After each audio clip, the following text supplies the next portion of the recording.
Assalamualaikum warahmatullahi wabarakatuh. Halo semuanya, bagaimana kabarnya? Sudah siap untuk belajar fisika lagi? Kalau gitu, sekarang kita mulai yuk ke materi yang berikutnya, yaitu tentang gerak. Mari kita lihat ilustrasi berikut. Di sini ada seorang petani, lalu petani itu berjalan dari posisi awalnya menuju sumur yang ada di depannya sejauh 5 meter. Lalu dari sumur tersebut, petani berjalan ke arah utara menuju lumbung padi sejauh 4 meter. Sedangkan dari posisi awal petani tersebut berjalan ke lumbung padi sendiri, jaraknya hanya 3 meter. Nah, yang ditanyakan itu adalah berapakah jarak tempuh petani menuju lumbung dan berapakah perpindahan petani menuju lumbung. Untuk menjawab ilustrasi sebelumnya, kita harus tahu dulu apa itu kedudukan atau posisi. Jadi kedudukan atau posisi itu apa sih? Kedudukan atau posisi adalah letak suatu benda pada suatu waktu tertentu terhadap suatu titik acuan. Contoh, misal meja tersebut berada di sebelah kiri papan tulis. Dan papan tulis itu posisinya berada di sebelah kanan meja. Jadi untuk menentukan suatu kedudukan atau posisi harus ada titik acuannya. Berikutnya, karena tadi ada pertanyaan berapa perpindahan, maka kita harus tahu dulu apa itu perpindahan. Jadi, perpindahan adalah perubahan kedudukan suatu benda dalam selang waktu tertentu dan hanya bergantung pada kedudukan awal dan kedudukan akhirnya. Contoh, misalnya ada seorang anak bergerak dari meja, kita anggap kedudukan awal meja itu di 0 meter. Lalu dia bergerak menuju pintu kelas. Nah, pintu kelas letaknya adalah 5 meter dari meja. Maka perpindahan sang anak adalah 5 meter. Jadi kita hanya melihat kedudukan awalnya dan kedudukan akhirnya. Itulah perpindahan. Berikutnya, karena ada pertanyaan berapakah jarak? Artinya kita juga harus tahu apa itu jarak. Jadi jarak adalah panjang lintasan yang ditempuh oleh suatu benda dalam selang waktu tertentu. Contoh, misalnya seperti tadi ada anak yang berjalan dari meja menuju pintu yang jauhnya sepanjang 5 meter. Lalu dari pintu si anak itu kembali ke meja dengan jarak yang sama, yaitu 5 meter. Nah, berarti panjang lintasan anak itu berjalan yaitu sepanjang 5 meter ke arah pintu dan 5 meter kembali ke meja, sehingga totalnya adalah 10 meter. Itu yang disebut jarak. Jadi kita menghitung panjang lintasan yang ditempuh. Sekarang kita jawab ilustrasi sebelumnya. Pertanyaannya adalah, berapakah jarak tempuh petani menuju lumbung? Yang tadi kita tahu bahwa jarak merupakan panjang lintasan. Maka lintasan yang ditempuh oleh si petani tersebut, pertama dia 5 meter ke arah sumur, lalu dia belok 4 meter ke arah lumbung.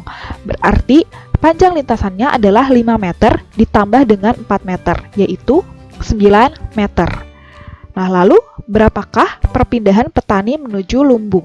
Ingat, tadi yang namanya perpindahan itu adalah dari posisi awalnya ke posisi akhir. Posisi awalnya ke posisi akhirnya ada di lumbung, berarti perpindahannya hanya sebesar 3 meter. Saat kita berbicara tentang gerak, kita sudah tahu apa itu posisi, jarak, dan perpindahan, dan perbedaan masing-masing posisi, jarak, dan perpindahan. Dan selain itu, bila posisi, jarak, atau perpindahan itu dikembangkan, maka kita akan bertemu dengan kelajuan dan kecepatan. Apa bedanya kelajuan dan kecepatan? Jadi, kalau kelajuan itu adalah jarak per satuan waktu. Karena jarak itu panjang lintasan, maka besaran kelajuan ini tidak tergantung pada arahnya. Hanya tergantung dari berapa panjang lintasan yang dilalui per satuan waktunya. Jadi kelajuan ini adalah besaran skalar. Sedangkan kecepatan adalah perpindahan benda per satuan waktu. Artinya kecepatan di sini melihat dari perpindahan si benda. Dan perpindahan itu tergantung pada arah. Sehingga kecepatan adalah besaran yang bergantung pada arah. Disebut sebagai besaran vektor. Kelajuan dan kecepatan itu ada yang disebut sebagai kelajuan atau kecepatan rata-rata. Apa itu? Jadi pertama, kalau kelajuan rata-rata adalah hasil bagi antara jarak total yang ditempuh dengan selang waktu tempuhnya. Biasanya dirumuskan sebagai V sama dengan S per T. di mana nilai V-nya itu sendiri adalah kelajuan rata-ratanya, satuannya meter per second, S adalah jarak total, satuannya meter, dan T adalah waktu, satuannya second. Ingat, kalau kelajuan dia bentuknya skalar, tidak ada arahnya. Lalu, yang kecepatan rata-rata itu adalah hasil bagi antara perpindahan dengan selang waktunya. Rumusnya adalah V sama dengan delta X per delta T, di mana delta X-nya adalah X2 dikurang X1, dan delta T adalah T2 kurang T1. Di mana V-nya itu adalah kecepatan rata-rata, satuannya meter per second, dan X1 posisi awal, X2 posisi akhir, T1 adalah waktu awal, dan T2 adalah waktu akhir. Selain itu, kelajuan dan kecepatan juga ada yang disebut sebagai kelajuan atau kecepatan sesaat. Apa itu? Jadi kelajuan atau kecepatan sesaat adalah kelajuan atau kecepatan benda pada saat waktu tersebut. Jadi saat waktu itu adalah kelajuan atau kecepatan sesaat, gitu ya. Dan biasanya dirumuskan menggunakan limit. Jadi V sama dengan limit delta T mendekati 0, delta X per delta T. Dan biasanya dalam matematika, dalam menghitung limit, itu menggunakan bantuan turunan atau diferensial, yaitu dx per dt. Jadi artinya nilai posisi diturunkan terhadap waktu. Setelah kita tahu tentang kelajuan dan kecepatan, sekarang kita kembangkan lagi kelajuan dan kecepatan, yaitu disebut sebagai perlajuan atau percepatan rata-rata. Oke, perlajuan atau percepatan rata-rata itu apa? Itu adalah perubahan kelajuan atau kecepatan dalam selang waktu tertentu. Jadi kalau misalnya kelajuan atau kecepatan itu berubah dalam waktu tertentu, itu disebut sebagai perlajuan atau percepatan.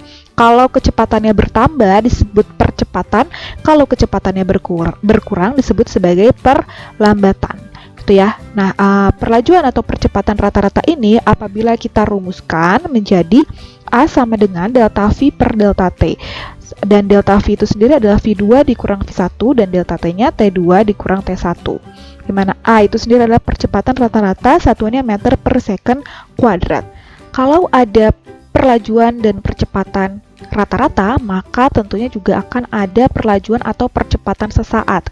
Ini pengertiannya hampir sama seperti kelajuan dan percepatan sesaat, yaitu perubahan kelajuan atau kecepatan pada waktu tersebut. Jadi kalau misalnya kita ingin menghitung perubahan kelajuan atau perubahan kecepatan pada waktu tersebut, itu disebut sebagai perlajuan atau percepatan sesaat. Nah, perumusannya sama. Kalau kita menggunakan sesaat, itu pasti menggunakan limit, yaitu A sama dengan limit delta T mendekati 0, delta V per delta T. Limit itu dalam matematika cara menghitungnya menggunakan diferensial. Jadi dV per dt. Diferensial itu adalah turunan. Jadi kita akan menurunkan nilai fungsi V atau kecepatan terhadap waktu. Sekarang kita ke contoh soal. Jadi contoh soalnya adalah olahragawan berlari pada lintasan PQ lalu QR seperti gambar di bawah ini. Jadi ini lintasannya, dia bergerak dari P ke Q sejauh 100 meter, lalu dia bergerak lagi dari Q ke R sejauh 60 meter. Bila dari P ke Q menempuh waktu 20 second dan Q ke R juga menempuh waktu 20 second. Hitunglah kecepatan rata-rata pelari. Oke, dari soal yang tadi kita ilustrasikan. Jadi tadi ada olahragawan, dia berlari dari titik P menuju titik Q sejauh 100 meter dalam waktu 20 second. Lalu dari titik Q, dia bergerak ke titik R itu sejauh 60 meter. Waktu tempuhnya juga 20 second. Nah, pertanyaannya adalah berapakah kecepatan rata-rata? Nah, kita tahu rumus kecepatan rata-rata adalah V sama dengan delta X per delta T. Delta X itu adalah perubahan posisi atau perpindahan. Nah, perubahan posisinya, posisi awal dia, ingat perpindahan itu adalah posisi awal dan posisi akhir yang kita perhatikan. Posisi awalnya dia ada di P dan posisi akhirnya ada di R. Maka perpindahannya itu adalah sejauh 40 meter. Kenapa bisa 40 meter? Karena dari P ke Q-nya adalah 100 meter, lalu dia putar arah 60 meter, berarti 100 dikurang 60, sehingga nilai delta X-nya atau perpindahannya hanya 40 meter. Lalu delta T itu adalah waktu tempuhnya atau perubahan waktunya. Oke, waktu tempuh dari P ke Q adalah 20 second, lalu dari Q ke R juga 20 second, sehingga waktu yang dia tempuh dari P ke R adalah 40 second. Sehingga Nilai delta X-nya adalah 40 dan delta T-nya juga 40, sehingga V rata-ratanya atau kecepatan rata-ratanya 40/40 adalah 1 meter per second. Sekarang contoh soal yang kedua. Jadi contoh soal yang kedua itu yaitu sebuah partikel bergerak memenuhi persamaan X sama dengan 10T dikurang 2T kuadrat dengan X dalam satuan meter dan T dalam satuan sekon. Hitunglah kecepatan partikel saat 1 sekon dan percepatannya saat waktu 1 sekon. Oke, kita ketahui dulu, yang diketahui ada persamaan X sama dengan 10T dikurang 2T kuadrat. Lalu ada waktunya adalah 1 second, berarti T-nya sama dengan 1 second. Yang ditanyakan adalah kecepatan partikel saat 1 sekon, berarti itu adalah kecepatan sesaat. Dan percepatannya saat waktu 1 sekon. Berarti ada kata saat, berarti percepatannya juga percepatan sesaat. Berarti kalau menggunakan sesaat, ingat rumusnya tadi kita menggunakan limit. V sama dengan, kalau limit kita menjadi diferensial dx per dt. Nah, sekarang X-nya kita ganti. X-nya tadi kita punya di sini, perhatiin X-nya adalah 10T dikurang 2T kuadrat. Berarti X yang di sini kita ganti menjadi D 10T dikurang 2T kuadrat per dt. Jadi di sini artinya adalah X yang di sini, X 10T kurang 2T kuadrat, kita akan turunkan terhadap T. Artinya semua variabel yang ada T-nya akan kita turunkan. Oke, di sini ada T, ada T. Jadi semua variabel yang ada T-nya akan kita turunkan. Hasilnya akan menjadi 10 dikurang 2 kali 2T. Ini dari mana? Jadi caranya seperti ini. Jadi cara menurunkannya, ya ada variabel T-nya, itu pangkatnya itu akan maju ke depan, lalu pangkatnya akan berkurang 1. Misal, ya ini T ini kan nggak ada pangkatnya. Artinya, T ini adalah T pangkat 1 di sini.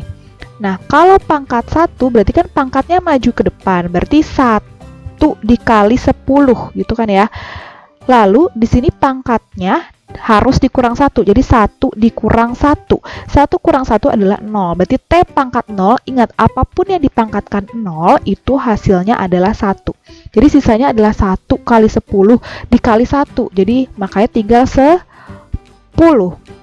Gitu ya, jadi caranya adalah pangkatnya maju ke depan, lalu pangkatnya akan berkurang 1. Ya ini sekarang nih, yang 2T kuadrat. Oke, di sini pangkatnya adalah pangkat 2. Jadi 2-nya, pangkat ini akan maju ke depan, jadi tinggal 2 kali 2. Nah, T pangkat, nah pangkatnya ini akan berkurang 1. Jadi 2 kurang 1, 2 kurang 1 adalah 1. Ingat ya, kalau 1 nggak usah ditulis. Jadi T aja, jadi 2 kali 2 T.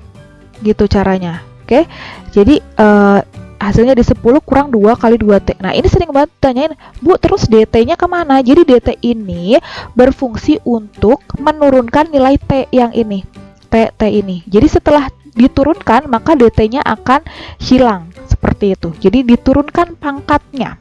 Oke, terus berarti hasilnya adalah 10 dikurang 2 kali 2 adalah 4. Jadi 10 kurang 4T. Ini kita punya nilai V-nya adalah 10 kurang 4T. Tadi yang diminta adalah V kecepatan pada waktu 1 second. Berarti V saat T-nya sama dengan 1. Jadi nilai T yang di sini kita ganti dengan angka 1. 10 dikurang 4 kali 1. Berarti 10 kurang 4 adalah 6 meter per second. Jadi saat waktu 1 second itu kecepatannya dalam kecepatan 6 meter per second. Nah, pertanyaan berikutnya adalah yang percepatan sesaat waktu 1 second. Oke, nah yang tadi dari hasil sebelumnya kita sudah punya nilai V, yaitu V-nya adalah 10 dikurang 4T. Nah, jadi untuk menjawab pertanyaan yang percepatan sesaat, tadi rumusnya adalah A sama dengan dV per dt. Nah, sekarang sama kayak tadi. Kalau tadi X-nya yang kita substitusikan, sekarang kan di sini dV per dt, V-nya yang kita ubah jadi di sini. V sama dengan 10 dikurang 4T. Jadi kita ubah A sama dengan D 10 dikurang 4T per dt. Jadi di sini variabel T, yang ada variabel T-nya kita turunkan. Lalu kalau yang nggak ada variabel T-nya bagaimana? Jadi kalau tidak ada variabel T-nya seperti 10 ini, itu kalau kita turunkan terhadap T, karena ini kan DT, berarti kita yang ada T-nya aja yang kita turunkan. Yang nggak ada T-nya berarti berubah menjadi 0. Itu ya, maka hasilnya akan menjadi minus 4. Kenapa minus 4? Jadi yang ini 10-nya berubah jadi 0, lalu yang di sini T-nya, karena ini T pangkat 1, satunya maju ke depan, berarti 1 dikali 4, dan T-nya, T pangkat 1 kurang 1 adalah 0, T pangkat 0. Ingat, apapun yang dipangkatkan 0, nilainya 1, jadi tinggal min 4 kali 1, min 4. Nah, karena sudah tidak ada T-nya, kita kan tadi waktunya ada 1 second. Di sini T-nya sudah tidak ada, tidak bisa kita masukkan lagi. Jadi ya udah, sisanya berarti A sama dengan minus 4 meter per second kuadrat. Berarti jawabannya sampai sini. Alhamdulillahirrahmanirrahim.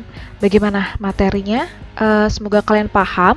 Walaupun Ibu yakin pasti kalian masih bingung bagian diferensial fungsi, yaitu bagian percepatan sesaat, kecepatan sesaat gitu ya. Tapi nggak apa-apa, kita belajar pelan-pelan. Nanti kita akan bahas lagi materinya di pertemuan selanjutnya.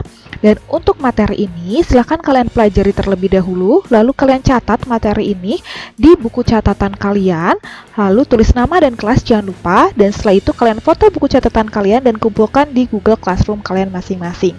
Itu ya, semoga materi ini ada yang kalian paham dan berguna tentunya, dan terima kasih telah menonton video ini. Kita akan berjumpa di materi berikutnya. Wassalamualaikum warahmatullahi wabarakatuh.